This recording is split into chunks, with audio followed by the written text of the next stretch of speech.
आजम ने कुछ लोगों को मुअय्यन किया था, रोका था इस पहाड़ के ऊपर, इस पहाड़ पे तुम लोग को रुके रहना, क्योंकि जंग फतह हो चुकी थी।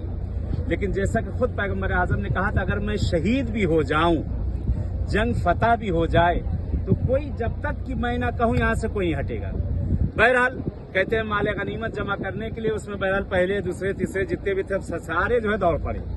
कहते हैं जब वो दौड़े तो उनके साथ सारे दौड़े। भगोड़े जो कहे जाते इसी जगह के ओहद के भगोड़े जो कहे जाते, यही ओहद के भगोड़े यही भागे थे कि उनके चक्कर में जो है बहरहाल इस्लाम को ये शिकस्त है, जीती हुई जंग हार में तब्दील होने लगी थी। और यही वजह है कि उनकी वजह से इस्लाम को फायदा तो न हो, नुकसान बहुत हुआ है। नुकसान बहुत हुआ है कि जिसमें सबसे बड़ा नुकसान पैगंबर आजम को इस जगह पर पहुंचा है कि आपके दंदान मुबारक शहीद हुए और आप जख्मी हुए, कि जिनके बहरहाल जख्मों के ऊपर जनाब जहरा मरहम किया करती थी और गिरिया फरमाया करती थी, और नफरीन भी की है आपने कि जिनकी वजह से बहरहाल पैगंबर आजम के जिस्म के ऊपर वो जख्म आए थे। बहरहाल वो जगहें जो हम लोग सोचा करते थे, आज अल्लाह ने वो जगहें दिखा दी हैं और इस मकाम पे हम लोग पहुंच चुके हैं। मकाम दुआ भी है, मकाम तौबा भी है।